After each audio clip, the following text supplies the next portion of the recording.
Two suns burn over an alien world as the drums of peace echo through a village square. But when a young alien girl collapses at the feast and a human begins choking on poisoned wine, celebration turns to chaos. Hunted through deadly jungle ruins, wounded and alone, he risks everything to save the one who trusted him. But when ancient machines awaken and warriors close in, he must make a choice: surrender or bleed for peace.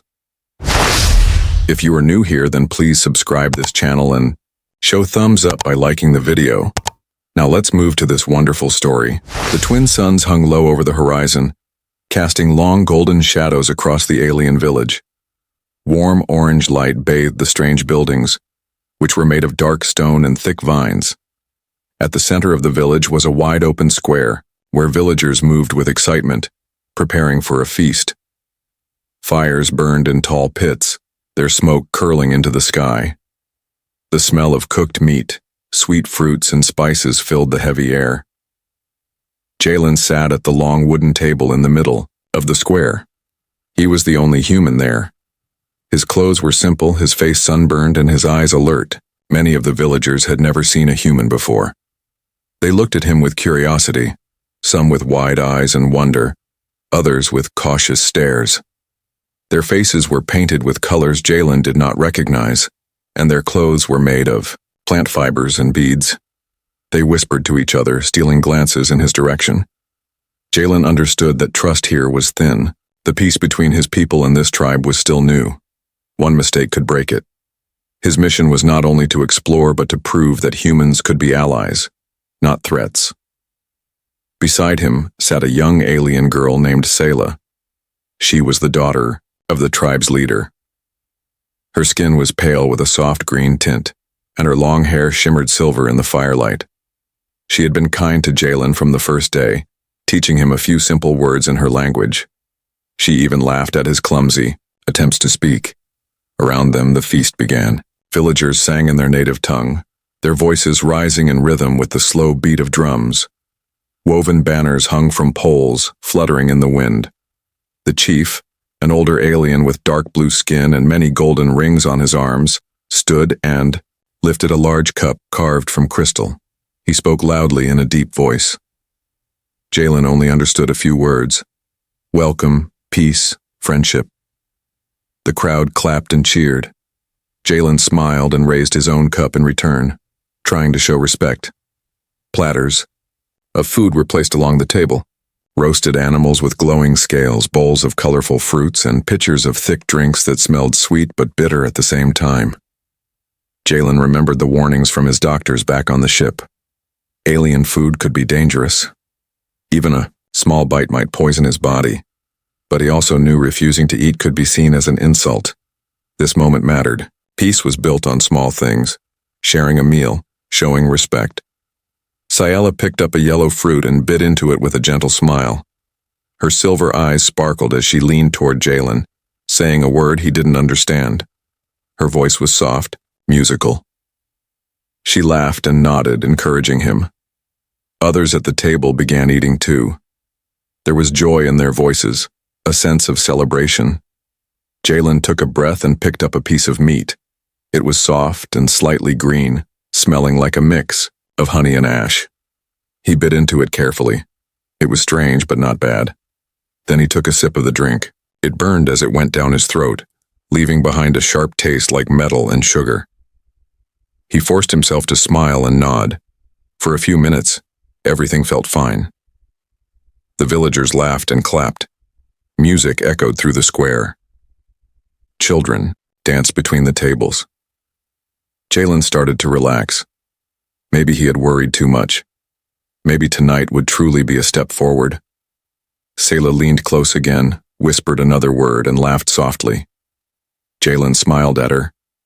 But then, her laughter stopped. Jalen turned and saw her face had gone pale.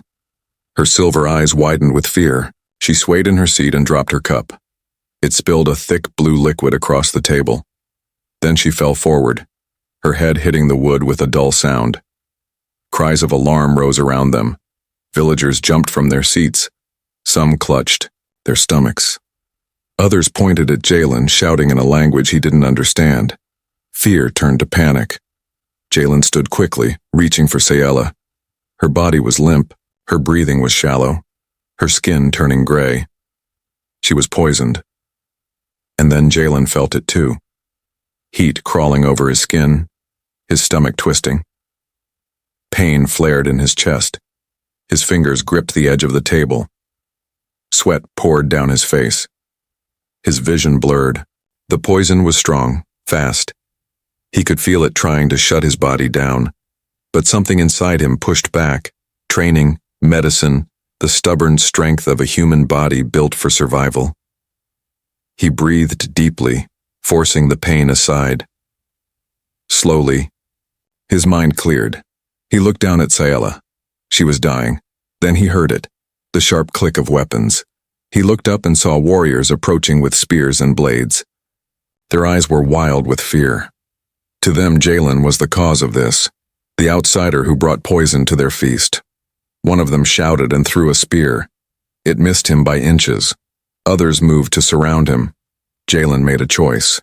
He scooped up Sayela into his arms. She was so light, barely breathing. Without another thought, he turned and ran. Villagers shouted behind him. Some gave chase. He sprinted through the village, dodging between huts and fire pits. Behind him, the drums changed. The beat grew faster, louder. A call to hunt. He reached the edge of the village, his breath ragged. Ahead lay the dark line of the jungle, dangerous and thick with unknown life. But he had no choice. He dove into the trees. Sayela held tightly against his chest. Behind him, the shouts of the hunters followed. The feast had turned into a nightmare. The girl who had trusted him was dying. And now, he was being hunted. The jungle swallowed them in moments. Behind Jalen, the sounds of the village faded, replaced by the endless rustle of leaves and distant calls of strange creatures. Thick vines hung like ropes from twisted trees, and the air was heavy with the scent of wet earth and blooming plants. Jalen didn't stop. His arms burned from holding Sayela, but he kept running, his boots sinking into the soft ground with every step. Branches slapped against his face. Roots tried to trip him. Insects buzzed around his head. But Jalen only focused on one thing, keeping Sayela alive. Her skin was cold now. Too cold. Her breaths came weak and shallow. Every few steps he glanced down, terrified that she might stop breathing completely. The villagers wouldn't follow him far, he hoped. They feared the jungle. They spoke of it in whispers, calling it cursed, haunted by the dead. Jalen had heard the stories too. Strange beasts, ancient machines, poisonous, plants, but he didn't care. If there was even a small chance of saving Sayela, he would face it all. After what felt like hours, he found a small clearing hidden by thick, thorny bushes. It was quiet, the ground soft with moss. Jalen gently laid Sayela down, brushing damp hair from her face. Her silver strands stuck to her forehead. Her skin was pale, her lips dry. She needed medicine. Shelter wasn't enough. Jalen pulled a small scanner from his belt. The screen flickered, damaged from the earlier chase. But it still worked. Barely. He moved it over Sayela's body. Her life signs were weak, but present. Then he scanned the jungle around him. The device beeped faintly, marking a plant not far from his location. It was a healing herb he had seen in the village once, used by their healers. The scanner marked it as having powerful antitoxin properties. He looked down at Sayela. Her eyes didn't open. She didn't move. "Hold on," he whispered. "I'll be back." He placed a soft cloth under her head, checked his knife, and slipped back into the trees. The deeper he moved, the darker the jungle became. Huge leaves blocked the light. Glowing fungi clung to fallen logs, casting eerie blue and green light. Some plants pulsed softly, like they were breathing. Jalen stepped carefully. He remembered his training. Some plants here could kill with a touch, others with a breath. The scanner led him to a rocky ridge covered in twisted vines. Between the stones he saw it, small plants with silver leaves and spiral-shaped stems. The healing herb. Their scent was sharp and fresh, like mint and metal. Relief washed over him. He crouched and began picking them carefully, crushing a few into the cloth to draw out their oils. A low growl froze him in place. He looked up slowly. A beast stood at the edge of the ridge. It was the size of a small car with thick legs, a long tail, and dark scales that shimmered like wet stone. Its eyes glowed orange in the dim light. It moved like a shadow, silent and smooth. Jalen had read about this creature. The locals called it a dire coil. It hunted not for hunger but for dominance, and now it had found him. Jalen didn't move. He kept one hand on his knife and one on the herbs. The beast crept closer, head low, muscles tense. He knew he couldn't outrun it. Not in this jungle, not with the poison still in his blood, and not while carrying the herbs. He had one chance. Slowly, he backed toward the trees, never breaking eye contact. The beast mirrored his movements, stalking him. Jalen reached a large tree with low branches. An idea flickered in his mind. He stepped sideways, circling toward the trunk. The beast growled and lunged. Jalen jumped, grabbing a vine and swinging himself up just as the creature slammed into the tree below. The branch creaked under his weight. Before the beast could turn again, Jalen dropped onto its back. His knife flashed, slamming deep into the spot behind its skull just below the armored plates. The beast roared, shaking violently. Jalen held tight, driving the blade deeper. The creature staggered, snarled, then collapsed with a final choked cry. Jalen rolled off, gasping for breath, his hands slick with blood. He didn't rest. He grabbed the herbs and ran. Every step back to the clearing was a blur. The pain in his side screamed louder. His vision swam, but he didn't stop. When he finally reached the hidden clearing, he dropped to his knees beside Sayla. She had not moved. Her skin was even paler now. "No," he whispered, "not yet." He chewed part of the herb, mixing it with water from his flask. He placed the mixture on her lips, letting it soak into her mouth. Then he crushed the rest into a paste and rubbed it gently onto the thin skin at her wrists and neck. The oils sank into her veins. The scanner beeped once. Her pulse was rising, slow but steady. Jalen leaned back, exhausted, watching her chest rise and fall. He had done all he could. Now, it was up to her body to fight. And he would stay with her until the end, no matter what. As he sat in the clearing, the sounds of the jungle wrapped around them, soft winds, distant howls, the buzz of glowing insects. But Jalen stayed alert. The villagers would not give up the hunt, and this jungle full of secrets and danger was not done with them yet. Jalen sat beside Sayla as the light began to fade. Her chest rose and fell with soft, shallow breaths. Her skin had regained a faint color, no longer the gray it had turned in the village, but she was still weak, too weak to move or even speak. Jalen placed a hand on her forehead. It was cooler now, but he could tell the fight inside her was far from over. He leaned against a tree, closing his eyes for a moment. Exhaustion pulled at him like deep water. His body ached, his side was bruised from the earlier fall, and his arm had several cuts from the jungle thorns. But he couldn't rest. Not yet. Not while danger still crept behind them. The villagers were out there somewhere beyond the trees. He had heard their voices once, distant but sharp. They were hunting him, and they wouldn't care about the truth. Not after what happened at the feast. Jalen needed to find a place safer than this clearing. Somewhere hidden.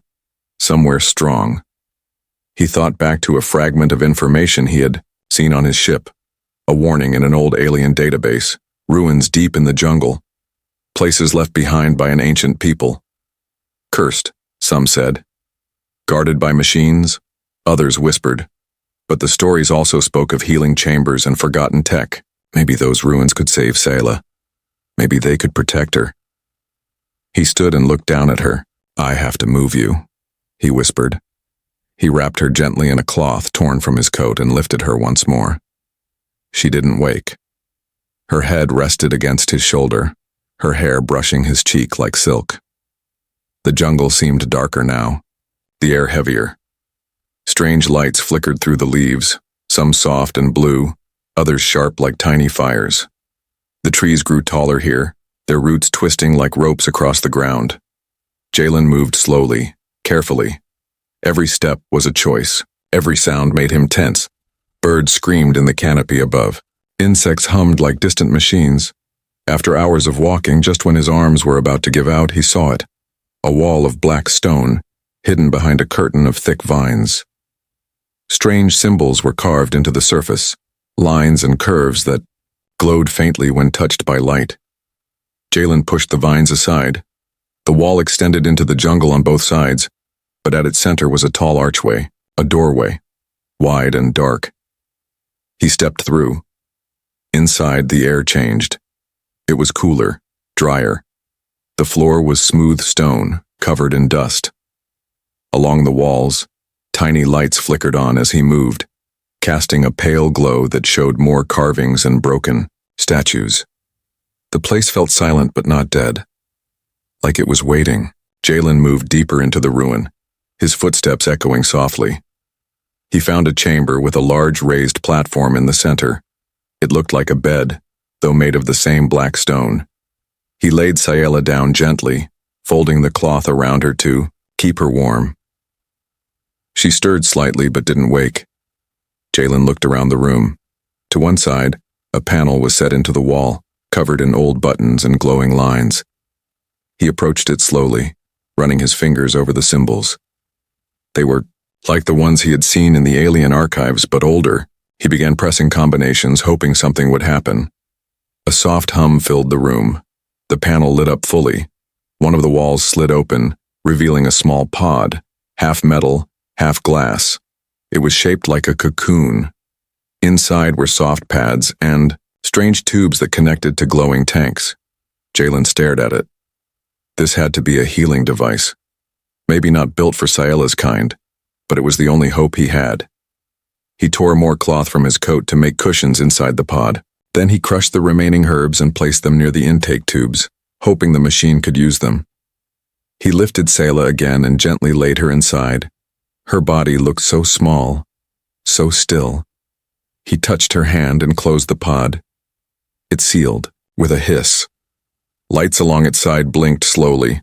Soft mist began to fill the inside. Jalen stepped back, watching her face through the glass. The rise and fall of her chest became steadier. Her body relaxed. The machine was working. But then, a loud crack echoed through the ruin. Walls shifted. Stone panels slid open. From the far side of the room, shapes stepped into the light. Tall machines with long arms and glowing eyes. Their movements were smooth, but sharp. Guardians of the ruins awakened by Jalen's actions. He drew his plasma knife. It buzzed weakly in his hand. The charge was low. The first machine stepped forward. Its arm ended in a long blade of blue energy. It swung fast, missing Jalen's head by inches. He ducked and slashed at its leg. Sparks flew. The machine staggered, but didn't fall. Another one moved in from the side. Jalen rolled away, his breath tight in his chest. He was tired, bleeding, and outnumbered. He didn't care. Behind him, Sayela was healing. He would not let anything stop that. The machines came at him one by one. Jalen used the narrow space to his advantage, forcing them into tight corners. He fought smart, aiming for joints, wires, weak points. He took hits. Cuts opened on his arms, bruises formed along his ribs, but he kept moving. Finally, he saw his chance. He lured two machines under a heavy stone arch and triggered the short-circuit feature of his knife. Sparks flew. The arch cracked and collapsed, burying the machines under a storm of stone and dust. Silence. Returned to the chamber. Jalen stumbled back to the pod, blood dripping from a cut on his side. He placed a hand on the glass. Sayela was still inside, still breathing. The machine blinked calmly. It was holding. Outside, he heard new sounds. Voices. The villagers had found the ruins. They were shouting, gathering near the entrance. Jalen looked at the pod. Then he looked at his knife. He set his jaw. He had one last fight left in him, and he would not let them take her. Not now. Not after everything. Jalen crouched in the shadows of the ancient ruin, his back pressed against a cracked stone wall. Outside, the voices grew louder. The villagers had come. He could hear their boots scraping the jungle floor, the clinking of metal and the sharp crackle of electric spears being powered up. Their words were still foreign to him, but the anger in their tone was clear. They believed he had poisoned their daughter. They believed he had brought death. And now they had come to finish what the poison had not. His hand gripped the plasma knife tighter. The blade was dull now, its blue glow fading with every pulse. His own body trembled with exhaustion. He had already fought too much, he had bled too much. Yet as he looked toward the healing pod where Ciela lay, soft light rising and falling within the misty glass, Jalen felt something inside him harden. He would not let them take her. Not while he breathed.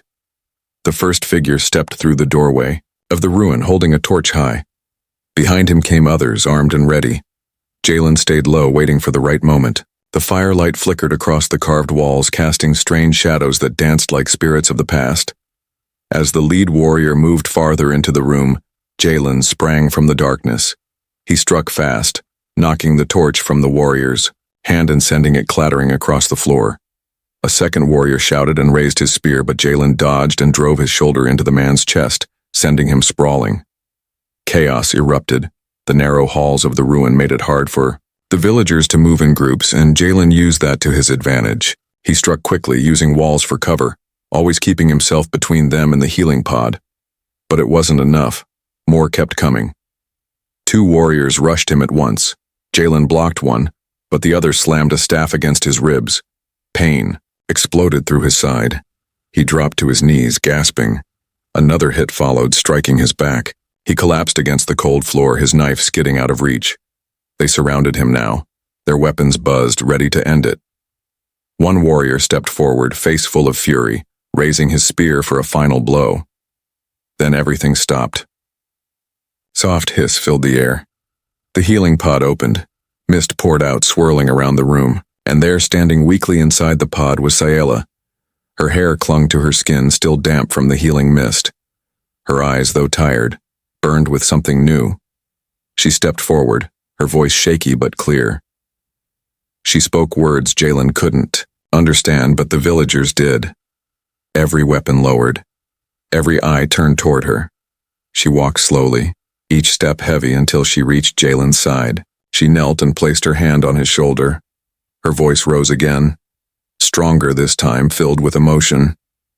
The warriors around them looked at each other, confused, then ashamed. One by one, they began to lower their weapons. Jalen turned his head to look at her. She was still weak, but she was alive. Somehow, against all odds, she had made it, and she was standing for him now.